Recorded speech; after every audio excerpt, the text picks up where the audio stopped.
El día de hoy le presentaremos el reporte nacional de los casos confirmados y las defunciones en la República Mexicana por coronavirus. El fiscal general Jorge Luis Llave Navarque está exhortando a los servidores públicos a fortalecer las acciones en contra de la corrupción. El senador chiapaneco Eduardo Ramírez Aguilar dice que es un reto buscar nuevos modelos de impartición de justicia en México.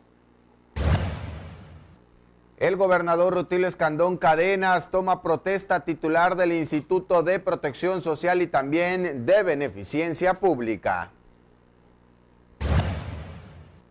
Muy buenos días, amigos de TVO Noticias. Al momento de Cuarto Poder, los saludamos con el gusto de siempre la mañana de este miércoles 19 de agosto del 2020, con el gusto de siempre para informarle a usted de los acontecimientos más importantes que se han generado en la agenda local, nacional, en temas de cultura, espectáculos y, por supuesto, parte de las actividades deportivas. Alejandro Moguel, muy buenos días. Adolfo, buenos días a todos. Del otro lado de la pantalla saludamos también a nuestro compañero Carlos César el día de hoy, pues este asunto educativo y lo que tiene que ver con... Podría venir, Carlos César, un abandono en muchas escuelas particulares considerando las actividades a sana distancia, considerando que no hay recursos económicos, y esto además implica otro reto para la educación pública y la saturación de estudiantes. Buenos días. Adolfo, Alejandro, Pablo, Victorio, buenos días. Efectivamente, va a haber mucha migración de escuelas privadas a las públicas.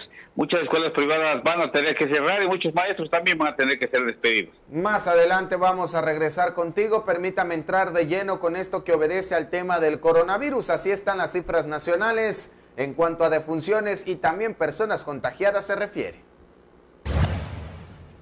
La Secretaría de Salud reporta este 18 de agosto de 2020 que en México hay 531.239 casos confirmados acumulados de COVID-19, 27.387 casos activos y 81.175 casos sospechosos. 57.774 personas han fallecido y el 68.3% de los casos se han recuperado. Recuerda atender el semáforo de riesgo epidemiológico estatal y seguir las indicaciones de las autoridades de salud. ¿Qué dice el gobierno de Chiapas en cuanto a las cifras de COVID-19? Aquí le comentamos, la Secretaría de Salud del Estado reportó que el Laboratorio Estatal de Salud Pública confirmó en las recientes horas 21 nuevos casos de COVID-19, por lo que el balance actual de la pandemia en Chiapas es de 6.096 casos acumulados. Los casos positivos registrados recientemente se distribuyen de la siguiente manera: en Tuxtla Gutiérrez 5, Reforma 4, Palenque 3, Ixtacomitán 2 y el resto de los municipios se reparten un caso cada uno. Se trata de 13 hombres y 8 mujeres, los que se detectaron en las recientes 24 horas que tenían coronavirus. Se reportó también que en las recientes horas fallecieron 3 personas por COVID-19. Vamos a más información. Permítame usted informarle, pues esto que dicen algunos sectores, que sí es viable que las autoridades puedan ofrecer disculpas públicas al doctor Yuca. Usted sabe, pues toda esta situación que se ha generado en temas jurídicos, legales y también mediáticos. María de Jesús Espinosa de los Santos, secretaria general de la sección 50 del Sindicato Nacional de Trabajadoras de la Salud, expuso que luego de que el médico Gerardo Grajales Yuca fue investigado y liberado, cuando finalmente termine el proceso sería viable que las autoridades ofrecieran disculpas a su persona. Sin embargo, celebró la libertad del médico urgenciólogo del Hospital Vida Mejor del ISSSTECH, quien fuera acusado de supuesto abuso de autoridad. Sin embargo, recalcó que la investigación sigue y hasta que culmine el proceso el galeno será completamente libre.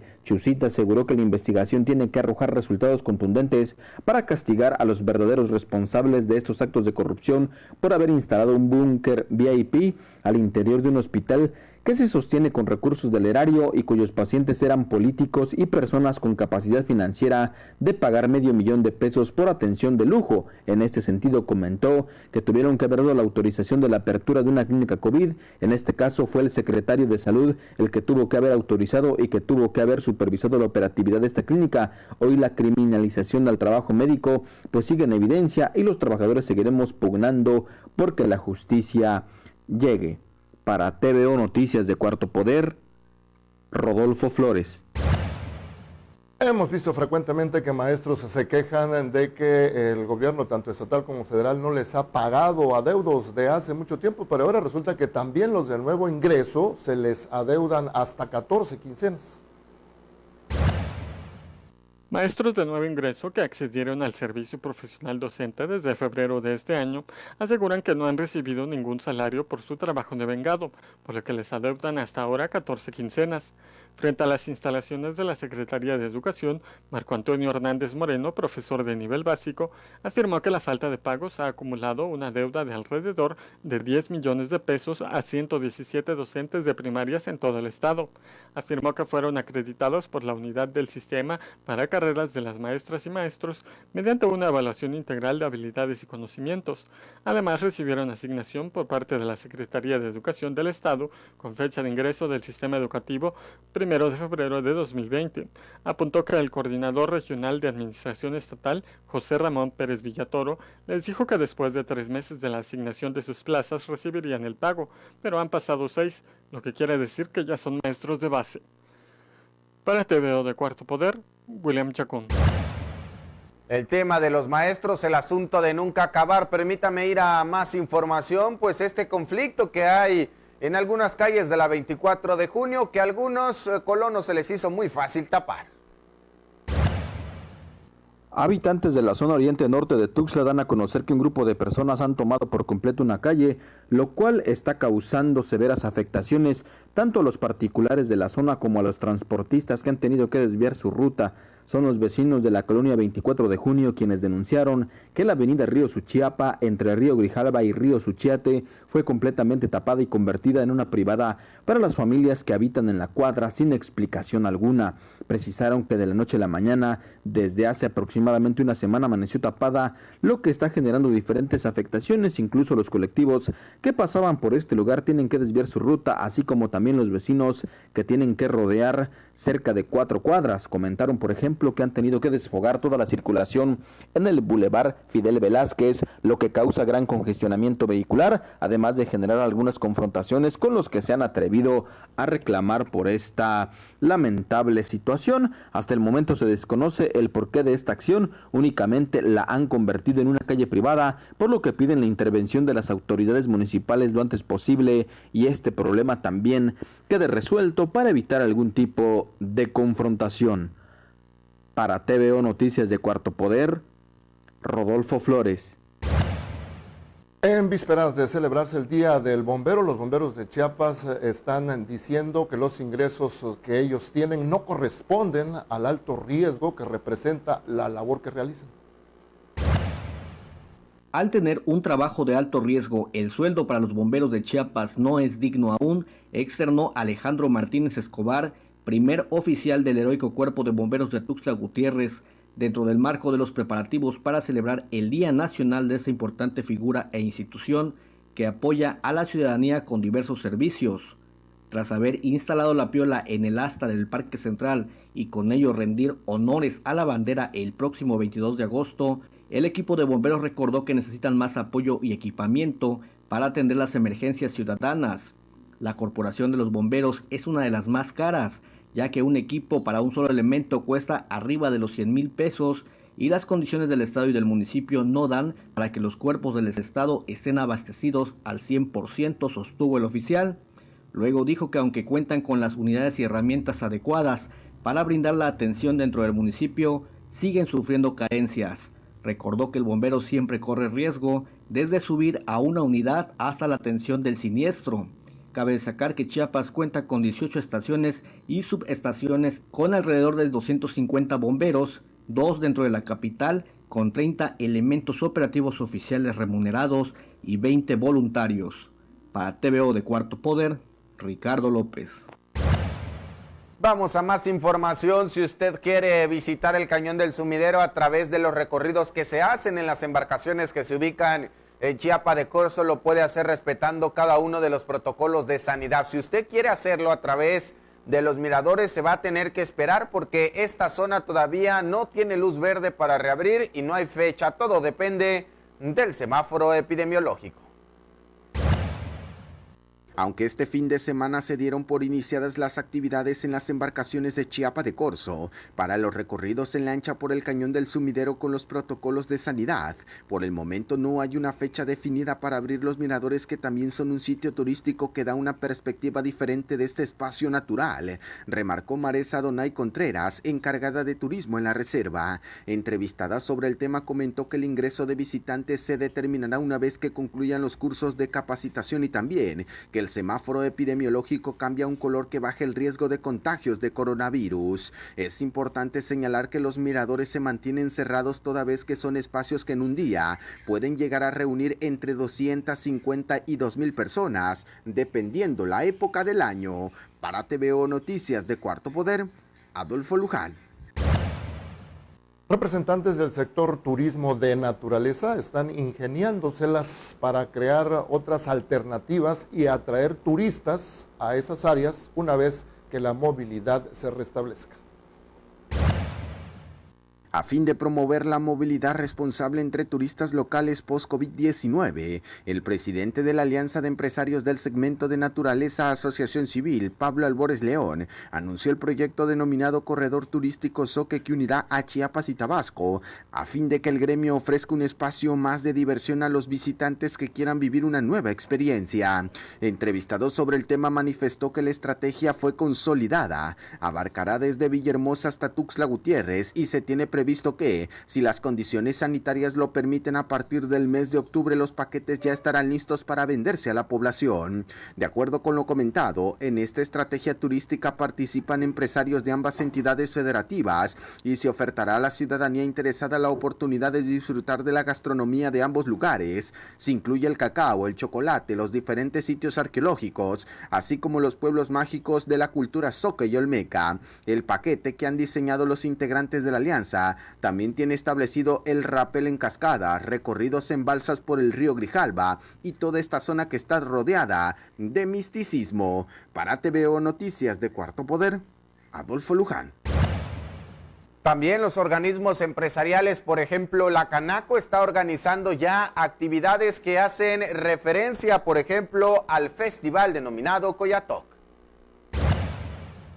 La Cámara Nacional de Comercio, Servicios y Turismo de Tuxtla Gutiérrez, a través de su presidente Rafael Sánchez Evadúa, dio a conocer el inicio de los preparativos para la segunda edición del Festival Coyatoc del Centenario Canaco, espacio que de nueva cuenta buscará reunir, presentar y difundir lo mejor de la cultura y tradiciones locales. Sánchez Evadúa expresó que la celebración de este festival será adaptada a las prácticas necesarias para la nueva normalidad, debido a la importancia histórica de la cultura y la tradición de la región zoque y la preocupación por el cuidado de la salud.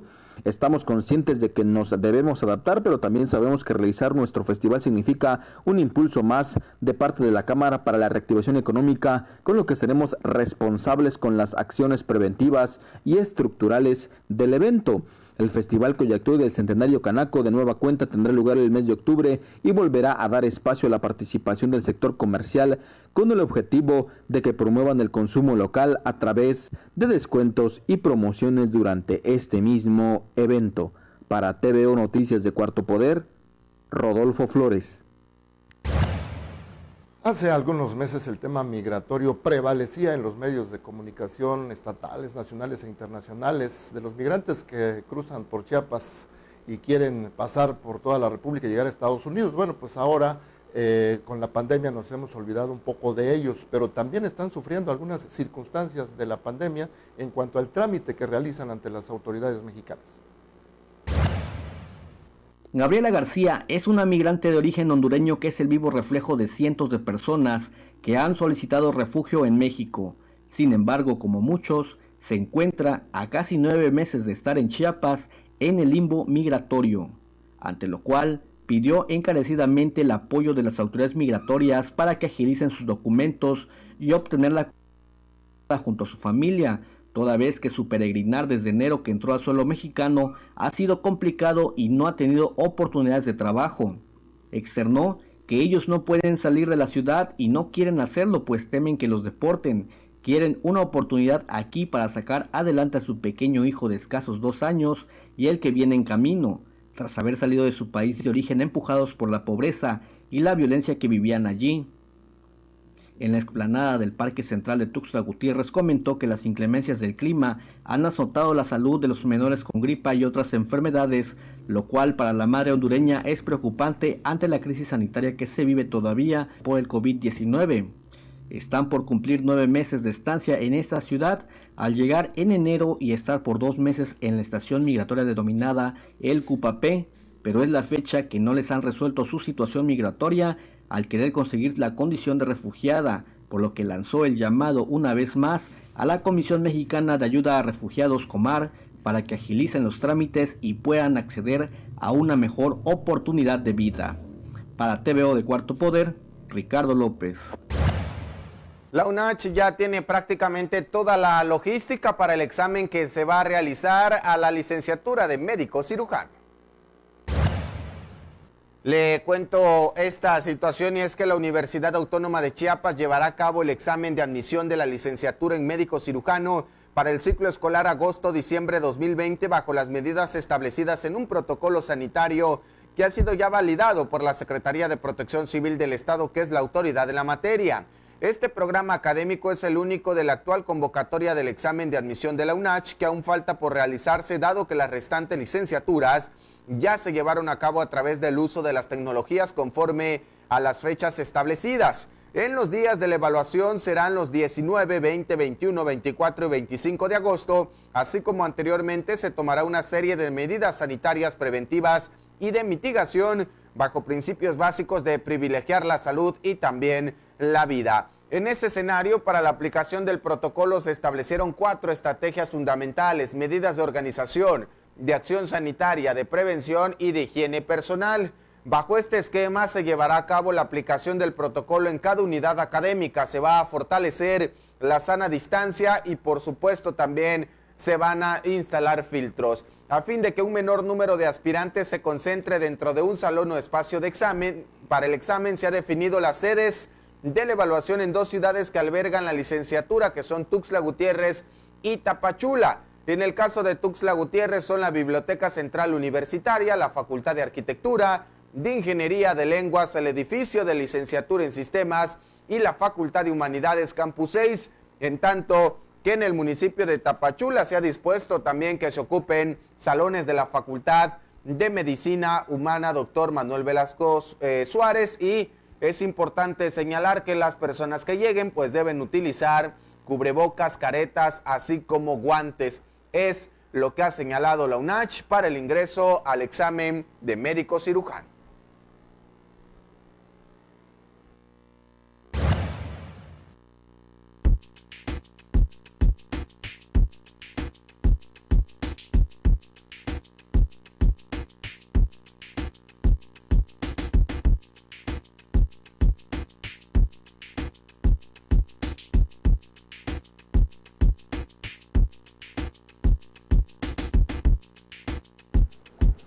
Vamos contigo de nueva cuenta, Carlos César, en el sentido de que, bueno, el tema del día de hoy obedece a que podría venir un tema de deserción en muchas de las escuelas privadas por la falta de recurso económico, y esto también significa un riesgo para el sistema educativo, considerando que de por sí pues había antes de la pandemia espacios, salones de clases hasta con 40, 45 estudiantes, y podría aumentar la matrícula. Buenos días. Adolfo, Alejandro, amable auditorio, los saludo de nueva cuenta. Qué situación tan difícil nos está dejando el COVID-19 y experiencias que no esperábamos en muchos rubros de nuestras actividades, de nuestra vida. Las escuelas particulares tienen un grave problema en estos momentos precisamente por eso. Mire, la Asociación Nacional de Escuelas Particulares estima que el 40% de los estudiantes dejará los institutos privados. Y la Secretaría de Educación Pública dice que está preparada para recibirlos en sus 200,000 escuelas que tiene en todo el país. La falta de recursos para mantener los centros educativos y a los docentes, así como la crisis de algunas familias por falta de empleo o disminuciones en sus salarios, están afectando a las escuelas particulares del país. Alrededor del 20 a 25% de los planteles privados tienen crisis económica, los que les impide continuar abiertos. Aunado a esto, se estima que alrededor del 40% de los estudiantes abandonen estas escuelas y decenas de docentes pues pierdan su empleo por esta situación. Más de 2 millones de estudiantes de escuelas privadas podrían migrar al sistema público el próximo ciclo escolar a causa del COVID-19. Y una cifra, 48,703 escuelas privadas existen en el país. 5.3 millones de alumnos son los que atienden y 485,188 profesores son los que imparten clases, y muchos de ellos podrían quedarse sin el trabajo precisamente por esta situación que estamos viviendo, aunque el presidente de la República dice, bueno, por ahí vamos a implementar alguna estrategia de ayuda a las escuelas particulares, mientras muchas de ellas, las más pequeñas, ya cerraron, Alejandro. Así es, Carlos César, muy buenos días. Buenos días, Alejandro. Pues sí, son interesantes los datos que dabas. De 10 escuelas particulares, dicen que 4 podrían cerrar ya con esta nueva modalidad de educación a distancia. Desde antes, por la pandemia, ya habían calculado los de la Asociación Nacional de Escuelas Particulares de la República Mexicana que podrían cerrar alrededor del 25% de sus centros, pero ya con esta nueva modalidad de educación a distancia dicen que 40% podría cerrar. Y los datos que tú ya dabas también, ¿verdad? Yo creo que aparte de todos los daños que va a causar este asunto, pues va a venir a purificar a las escuelas particulares, ¿no? Porque sabíamos que ya habían muchas escuelas patito, no reunían los requisitos, las autoridades eran permisivas, los dejaban que estuvieran impartiendo clases, aunque no cumplieran con los requisitos establecidos por la ley. Yo creo que van a sobrevivir los colegios buenos. Algunos otros van a tener que ajustar sus colegiaturas para mantener a sus alumnos. Va a haber efectivamente deserción escolar, despido de maestros, y los empresarios de ese giro que quiebren, pues van a tener que dedicarse a otra cosa. Era un negocio redondo, bueno, sigue siendo un negocio redondo porque son actividades o la educación impartida al nivel particular entra en las actividades exentas de impuestos. Entonces, pues ese era un punto a favor de quienes se dedicaban a ese giro, ¿verdad? El otro punto a su favor es de que pues no hay capacidad del sistema educativo público para atender a toda la demanda que ha habido.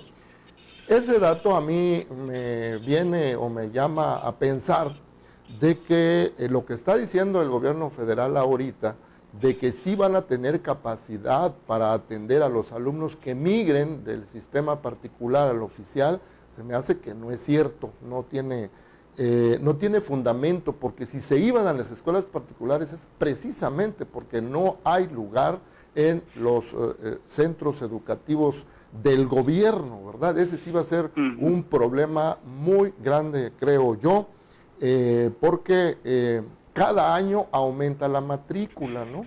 Y si ya en años anteriores era insuficiente el sistema educativo oficial, pues ahora con esta deserción enorme que se calcula va a haber de las escuelas particulares a las oficiales, el asunto se va a poner peor, Adolfo. Sí, por supuesto, Alejandro. Carlos César, aquí, digamos, para la parte de los empresarios en el rubro de educación, el asunto va a ser renovar o morir, ¿no? Porque van a tener que rediseñar toda una estrategia comercial para que resulte atractivo para padres de familia regresar a estas instituciones. Seguramente mucho pasará por el tema de las colegiaturas. Miles de personas se quedaron sin empleo en el estado de Chiapas, y esto pues de alguna manera, Carlos César, tú sabes que cuando no hay recursos pues te obliga a hacer unos ajustes, ¿no? Tratar de dejar unas cosas a un lado para que alcance el dinero. También es importante decirlo, Carlos César, no solo viene una situación importante para las autoridades educativas con la deserción en escuelas privadas, mucho pasa por el tema de la colegiatura, viene también una posible deserción en las mismas escuelas públicas por el simple hecho de que no todos tienen las mismas condiciones para recibir las clases a distancia y esto podría aumentar la deserción escolar en ambas instituciones, quizás uno enfocado un poco más al aspecto económico y otro netamente a la desigualdad en condiciones que existe en el estado de Chiapas. Veremos cómo se va resolviendo este tema sobre la marcha, porque ahorita pues son todavía, digamos, escenarios posibles que pueden ocurrir. Ojalá que no se presenten, pero es latente.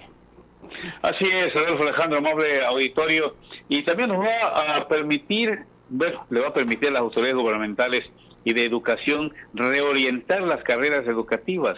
Hay muchas escuelas particulares y aparte de las escuelas públicas, por ejemplo, que parten la carrera de maestros, la carrera de educadoras, la carrera de médicos. Yo creo que esas carreras como que ya están muy saturadas y tendrían que ir buscando la manera de reorientar y crear otras carreras en el aspecto público y privado. Incluso las universidades públicas, yo no sé por qué, si tienen 20 espacios, ofertan 70 espacios. Tienes que pagar la ficha y luego tienes que pagar la inscripción. Y los que no quedan, buscar acomodo en otra escuela pública o ir a caer en manos de las escuelas particulares. ¿Por qué? Por necesidad, porque no quedaron las escuelas públicas. Y esto, como bien decías, obliga a reorientar un poco el gasto y la economía familiar. Y la corrupción de este país siempre ha permitido que escuelas, como bien decías, Alejandro, que no reunían los requisitos o tuvieran el permiso para operar como escuelas privadas, y lo siguen haciendo. O sea, siguen operando estas escuelas que no reúnen los requisitos de ley en materia educativa y siguen impartiendo las clases, pero sí cobran unas tarifas altísimas. Y yo creo que es importante también para echar una revisadita a esos permisos y a aquellas escuelas que no reúnen los requisitos, darle de baja y que tengamos escuelas públicas y privadas de calidad para toda la ciudadanía. Son carísimas las cuotas. Yo conozco una persona, por ejemplo, que por el promedio que no alcanzó su hija en la UNACH para entrar a la carrera de medicina, fue a caer a la Salazar, a la escuela de Emilio, y tuvo que pagarle de un jalón 23 mil pesos, imaginan ustedes, más las colegiaturas mensuales. Pues algo para algo va a servir el COVID-19 en este aspecto. Las autoridades federales, las autoridades educativas tienen que reorientar el sistema educativo en este país. Alejandro. Claro, y ese es un dato que tú das que nos parece inalcanzable, que lo puedan pagar algunas familias de la clase media, ¿verdad? Pero por ahí hay otros colegios, otras universidades que cobran mucho más el semestre, ¿no? Y yo creo que ahí es donde se van a ubicar las cosas. Hay universidades particulares muy consolidadas que van a prevalecer. ¿Por qué? Porque ahí llega la clase de los empresarios, llega la clase de política, pues a ellos no les va a afectar tanto este asunto. Así es. Esas escuelas van a prevalecer, yo creo. El sector más afectado va a ser el de la clase media hacia abajo. Todos aquellos padres de familia que tenían posibilidades, aunque sean muy forzados, cada mes o cada bimestre o cada semestre, pues pagaban la colegiatura de sus hijos, pero ahora yo creo que en este sentido ya no lo van a poder hacer y van a ser los más afectados, ¿verdad?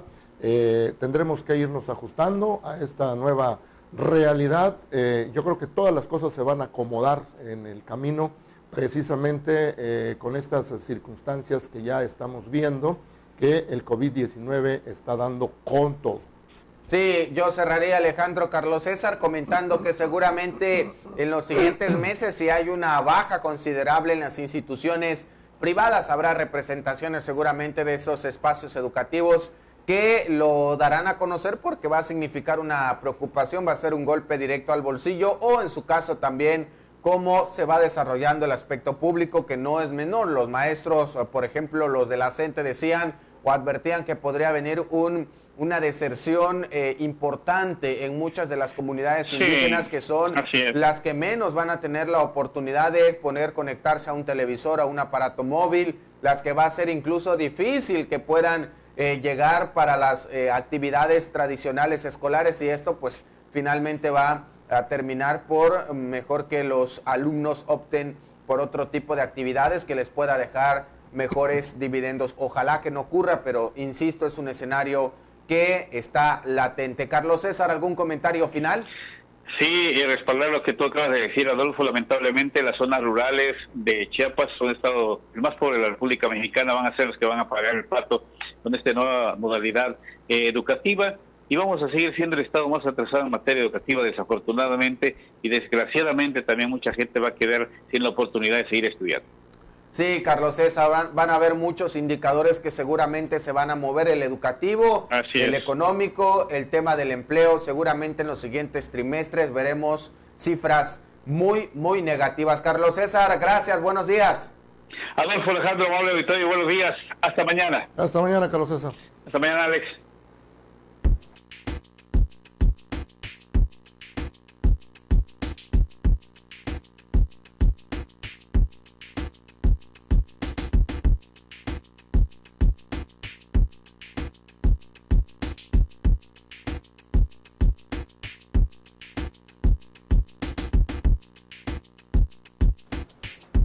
Hay un tema de reforma legal a las pensiones que dicen que va a mejorar mucho a los trabajadores. Vamos a ver en qué consiste.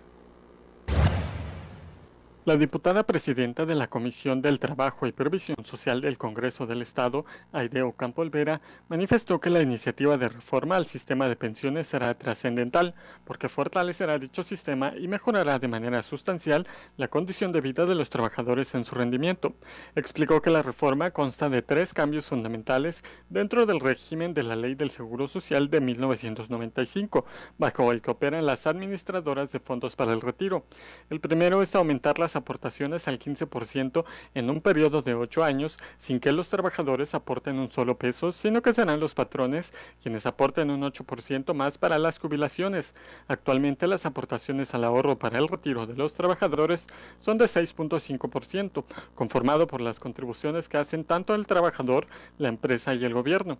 El segundo es la reducción de semana de cotización en el mercado laboral formal para alcanzar el derecho a la pensión de 24 años a 14 años, mientras que el tercero es la elevación de la pensión mínima garantizada de 3.289 pesos a 4.345 pesos, que se otorgarán en función de la edad, semanas cotizadas y el salario base de la cotización.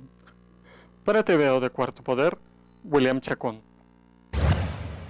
Vamos a más información, esto que obedece a lo que está ocurriendo allá en el municipio de Panteló. Desafortunadamente algunos grupos opositores a la actual administración, dice nuestro compañero Ricardo, están provocando desorden. Grupos caciquiles con intereses políticos y económicos han generado un caos social en el municipio de Panteló, derivado de la detención del alcalde de ese lugar, Santos López Hernández, acusado de presunto abuso sexual. Señalan como el artífice responsable de esta situación a Raquel Trujillo Morales, esposo de la síndico Janet Velasco Flores, quien encabeza a este grupo de personajes que durante años han detentado el poder político en ese municipio. Refieren que este grupo de personas durante años han financiado las campañas de diferentes candidatos a la presidencia municipal y que cuando estos asumen la alcaldía se apropian de los puestos claves tales como la dirección de obras públicas, la comandancia de la policía municipal, la tesorería, entre otros. En ese contexto es que este grupo de sujetos pretendieron manipular al edil, pero según al no llegar a ningún acuerdo, armaron la estrategia del presunto acoso sexual en contra de Wendy Lorena López, titular de Protección Civil y de origen salvadoreño. Para TVO de Cuarto Poder, Ricardo López. Pronto, muy pronto ya estaremos hablando de las elecciones. Resulta que el INE anunció que el 7 de septiembre va a empezar el proceso electoral federal. El del Estado, ya sabemos, fue aplazado para principios del próximo año. En el caso del Estado, pues hubo reformas recientes y en esas reformas se pusieron algunos candaditos para quienes quieran ser candidatos independientes. Resulta que ahora se les va a exigir un mayor porcentaje de firmas y en algunos casos se les va a pedir en menos tiempo que antes. La nueva Ley de Instituciones y Procedimientos Electorales, aprobada el pasado 27 de junio, estableció en el tema de candidaturas independientes un incremento al porcentaje de firmas necesarias para obtener el registro y acortar, en algunos casos, el tiempo para reunirlas. En la elección a gobernador, la ley aumentó al doble el número de firmas que se requieren como cédula de respaldo para obtener el registro como candidato independiente, al pasar de 0.25 al 0.5% de la lista nominal de los electores. También se incrementa en la elección de diputados de mayoría relativa, porque ahora se exige lo equivalente al 2.5%, mientras que el código de elecciones anterior pedía el 2%. De igual forma, se redujo el periodo para recabar el apoyo ciudadano, estableciendo que los aspirantes al cargo de gobernador, por medio de esta figura, solo tendrán 20 días para hacerlo, del 1 al 20 de febrero. El Instituto de Elecciones y Participación Ciudadana impartió el curso Candidaturas Independientes, impartido por integrantes del Servicio Profesional Electoral. La presidenta de la Comisión Permanente de Asociaciones Políticas, la Sofía Margarita Sánchez Domínguez, comentó que para que un partido político mantenga su registro se requiere del 3% de la votación válida emitida en una elección. Haciendo una comparación, sí es un porcentaje bastante considerable que se pide a una candidatura independiente, pero este permite garantizar que cuente con todos los apoyos que pueden llevarlo al triunfo. Para TVO de Cuarto Poder, William Chacón. Algunos organismos empresariales respaldan los relevos que se han hecho en el gabinete estatal, pero sugieren que se hagan otros, por ejemplo en la Secretaría de Economía y el Trabajo, porque dicen, pues en esta dependencia no se han realizado trabajos que sean sustanciales o que realmente abonen al desarrollo económico.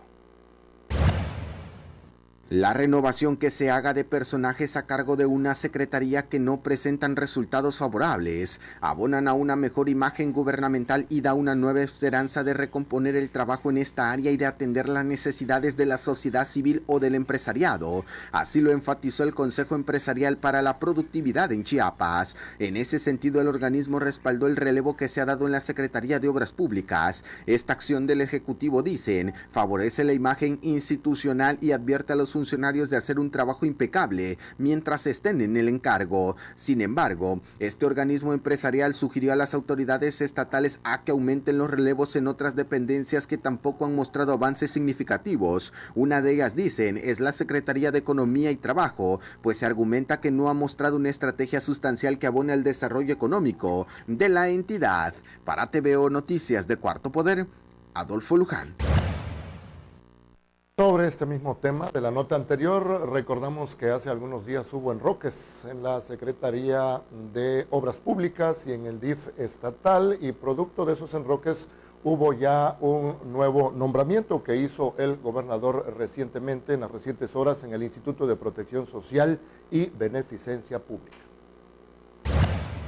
El gobernador Rutilio Escandón Cadenas tomó protesta a Ana José Camacho Hortal como nueva titular del Instituto de Protección Social y Beneficencia Pública del Estado de Chiapas, a quien instruyó conducirse con honestidad, seriedad y vocación de servicio para sacar adelante acciones que mejoren la calidad de vida de más familias chiapanecas. En este acto, el mandatario subrayó que en Chiapas se trabaja bajo los principios de responsabilidad, compromiso y lealtad al pueblo, por lo que pidió dar continuidad y reforzar las tareas de gestión para lograr que más apoyos y beneficios lleguen a la población, sobre todo a los sectores más vulnerables. Asimismo, enfatizó que atender las necesidades prioritarias de todas y todos, sin distingo alguno, debe ser el eje de su labor, pues además de abonar a la justicia social, permitirá que las chiapanecas y los chiapanecos tengan mayores posibilidades de cumplir sus sueños. Por su parte, Camacho Hortal agradeció la confianza conferida para ocupar este cargo y aseguró que responderá con un trabajo eficiente y transparente al frente de este órgano que busca elevar el bienestar social y acercar servicios de salud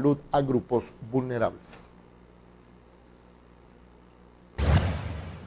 Vamos a más información. La Fiscalía General del Estado está exhortando a los servidores públicos a que, por supuesto, se sumen a los trabajos de combate a la corrupción.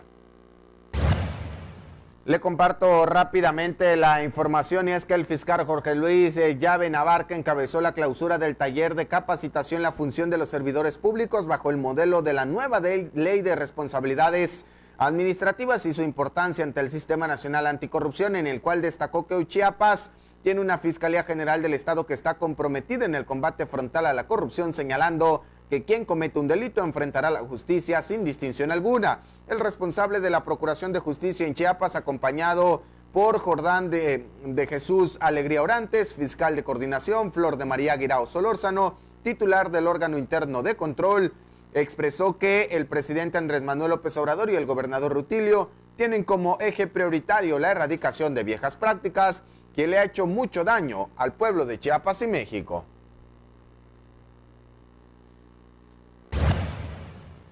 Pues el senador por Chiapas, Eduardo Ramírez Aguilar, dice que será un reto buscar nuevos modelos de impartición de justicia en México. Eduardo Ramírez Aguilar, senador por Chiapas, destacó que representa un reto para los poderes de la Unión buscar nuevas formas de trabajo en la procuración e impartición de justicia en México apegadas a la transparencia y a la eliminación de la impunidad, en el marco del foro virtual Desafíos de la Justicia Mexicana, donde participaron además del senador chiapaneco integrantes de los poderes de la Unión, Ejecutivo, Legislativo y Judicial. Con la finalidad de revisar la agenda legislativa de iniciativas presentadas en materia de justicia para crear un nuevo modelo de impartición y acceso a la justicia como una de las principales demandas de la sociedad. Eduardo Ramírez dijo que este foro representa para el Senado de la República una trascendental ruta de colaboración y entendimiento entre los poderes de la Unión y todos los actores políticos y sociales inmersos en el tema de justicia. Los temas que se abordaron fueron la reforma a la estructura, funcionamiento e impartición de justicia en el Poder Judicial de la Federación, la implementación de un sistema de impartición y acceso a la justicia a través de medios digitales, la expedición de la legislación procedimental en las materias civil y familiar, la de mecanismos alternativos de solución de controversias, así como el replanteamiento del sistema de justicia penal a 12 años de su instauración en nuestro país, mismos que requerirán de un amplio debate. Bueno, donde se traen un jaloneo bastante interesante es allá en el municipio de Tapachula, en la perla del Soconusco. Las últimas lluvias dejaron afectaciones muy considerables en un puente. Resulta que Protección Civil lo dictaminó con alto riesgo, pero los transportistas ya quieren pasar y reanudar sus actividades.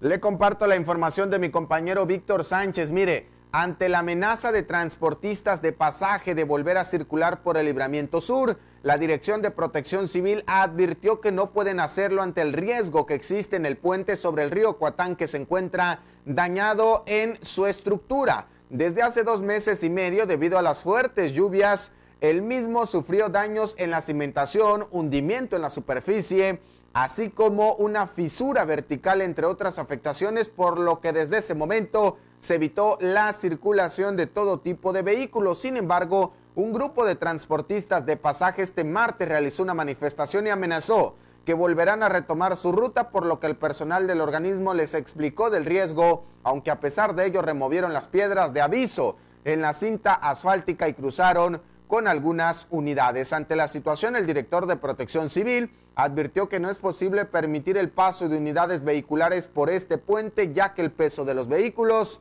podría provocar un accidente mayor. Imagínese la imprudencia de los transportistas. Ojalá que esto no ocurra. Vamos a más información. Le cuento rápidamente los datos más importantes de Chiapas que están plasmados en la portada y contraportada del periódico Cuarto Poder de este día, donde se destaca que la Secretaría de Gobierno está trabajando para alcanzar la paz en Aldama y Chenaló. Lamentablemente los conflictos continúan. El gobernador Rutilio Escandón Cadenas continúa con la toma de protesta, en este caso a Ana José Camacho. Cambios en el gabinete. El senador chiapaneco Eduardo Ramírez Aguilar dice que es un reto los nuevos modelos de la impartición de justicia. En otros aspectos e información mucho más agradable, van a fortalecer un corredor turístico Zoque entre los estados de Chiapas y Tabasco a fin de generar más atracción para el turismo. En la contraportada de este miércoles 19 de agosto tenemos también información importante que hace referencia al hockey, al karate y a la liga femenil, y por supuesto la nota roja a través del reporte 4. Se destaca lo que ocurrió en Tapachula. Un camión impactó una moto, lamentablemente dejó a 3 personas lesionadas, y por supuesto también los asuntos que hacen referencia a temas preventivos, en este caso el dengue, que usted sabe que es una enfermedad que si no se atiende puede ser mortal. Bien, pues alrededor de 150 proyectos artísticos y culturales van a ser apoyados por el Consejo Estatal para la Cultura y las Artes. Vamos a la sección de Cultura y Espectáculos. La segunda etapa del programa El Arte Ayuda del Consejo Estatal para las Culturas y las Artes de Chiapas, Coneculta, beneficiará a 150 proyectos que se desarrollarán las próximas semanas, informó la dependencia mediante un boletín. El documento refiere que la citada convocatoria descentraliza y democratiza el acceso a los recursos, dando cabida a los creadores de otros municipios que eran marginados de las políticas culturales. La dependencia, que desde el 2018 dirige la maestra Victoria Cecilia Flores Pérez, enfatizó que con la entrega de los recursos se avanza en la reactivación económica de la comunidad artística y cultural de Chiapas, al tiempo que la sociedad disfruta de una extensa cartelera de actividades virtuales que tienen como visión formar y promocionar las diversas manifestaciones artísticas que hay en el estado. La institución cultural informó que el comité dictaminador de la convocatoria aprobó 150 proyectos, de 349 recibidos tras el cierre del segundo periodo de recepción de propuestas, los cuales se distribuyen de la siguiente manera: 68 pertenecen a la categoría de artes escénicas, 34 son de arte popular, 37 de artes visuales y 11 de promoción lectoescritora. Para TV de Cuarto Poder informó Darwin Mendoza. Tras la supuesta infidelidad de Livia Brito a su exnovio, el político Juan del Corral, su situación se empieza a complicar. El mismo Juan del Corral aseguró al periodista Gabriel Cuevas de Fórmula Espectacular que existe una orden de aprehensión en contra de su exnovia, Livia Brito, luego del violento ataque a un fotoperiodista en una playa de Cancún. A decir de Gabriel Cuevas, el político le retiró su apoyo legal cuando supo que Livia Brito utilizó el avión que él le prestó para viajar con un modelo y no con sus amigas, como ella había dicho. Me cuenta que Livia contacta a Juan del Rosal para que la apoye tras la agresión del fotógrafo, y él se mueve, busca contactos y le pone un abogado. Ella busca otro y es cuando se entera de que ella se fue con otro y la confronta y le pregunta: ¿cómo que me hiciste esto? ¿No somos novios? ¿Me pides el avión y lo utilizas para irte con el stripper? Ahí comenzaron a complicar las cosas a Livia porque le quitaron el patrocinio, narró Gabriel Cuevas para el programa de radio. Este cuate, Juan del Corral, me contó personalmente que la situación con ella está complicada a raíz de que el abogado que tiene Livia demandó al fotógrafo agredido. No habría manera de que ella demandara al hombre agredido. Él asegura que hay una orden de aprehensión contra la cubana y hoy por hoy Livia sigue pidiendo auxilio, aseveró. Esto, según indicó el reportero, ocasionó que Televisa tomara la decisión de quitarle proyectos a la actriz como castigo por lo ocurrido hace más de un mes. Para TV de Cuarto Poder informó Darwin Mendoza. Bien, pues 3 chiapanecas figuran en la preselección nacional de hockey inline. Esta y otras notas en la sección de deportes. Luego de la reapertura del Parque Recreativo Cañahueca, la Asociación de Pelota Vasca del Estado de Chiapas reanudó las actividades de la Academia Municipal de Frontón de Tuxtla Gutiérrez Jaguares de Cañahueca. Osvaldo Henry Domínguez Córdoba, titular de la asociación, informó que tras 5 meses detenida, la Academia Municipal por fin pudo reiniciar sus funciones, replanteándose el plan de trabajo de este 2020 derivado de la situación atípica que se vive en México y el mundo por la pandemia del COVID-19. Los trabajos se reanudaron observando un estricto control y aplicación del protocolo de seguridad compartido por la Administración del Parque Capitalino, acatando las directrices de la Secretaría de Salud Estatal y Federal. De tal forma que los jugadores que asisten a la Academia de Frontón deben cumplir con medidas como uso de cubrebocas, gel antibacterial, guardar sana distancia, medición de temperatura y saturación de oxígeno en la sangre, todo esto como parte de la nueva normalidad. Para TVO Deportes de Cuarto Poder, Jesús Ortega. La selección mexicana de hockey inline consideró a 3 jugadoras chiapanecas dentro de su preselección, misma que esta semana comenzó entrenamientos virtuales a distancia bajo las órdenes del entrenador Erwin Laverdesque Rodríguez, todo esto con miras a futuras competencias. Así lo dio a conocer la Asociación Chiapaneca de Patines sobre Ruedas al informar que las jugadoras Yasha Michelle Valdivieso Castañón, Estefanía Ortega Morales y Fernanda Vila Ortiz fueron seleccionadas al cumplir con los criterios de elegibilidad, técnicos y de rendimiento deportivo. Las 3 jugadoras tuxtlecas surgidas del Cuauhtémoc Hockey Club y alumnas del entrenador Walter Bolívar Domínguez tendrán que pasar primero por las actividades de integración al equipo y posteriormente se sabrá si quedan en la lista definitiva. De momento, la convocatoria para el equipo femenil mexicano de hockey inline contempla a un total de 23 jugadoras de los estados de Chihuahua, Jalisco, Puebla, San Luis Potosí, Ciudad de México, Chiapas y el IPN. Para TVO Deportes de Cuarto Poder, Jesús Ortega.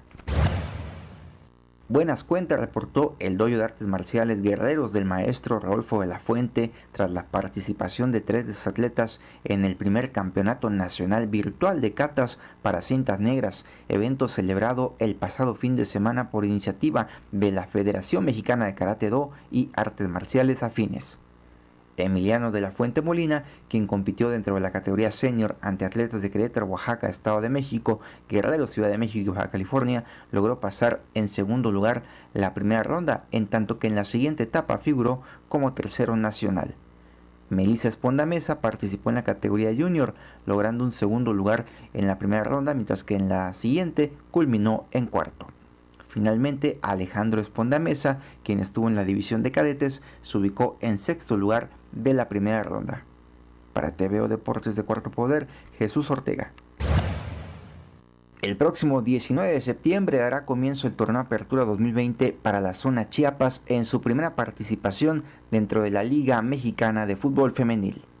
Así lo dio a conocer Leopoldo Ponce de León García, presidente de la Liga Femenil, tras efectuar una visita a la capital para afinar los últimos detalles junto a los 15 clubes participantes de Tuxtla Gutiérrez, San Cristóbal de las Casas, Comitán, Suchiate, Mazatán, Tonalá y Escuintla.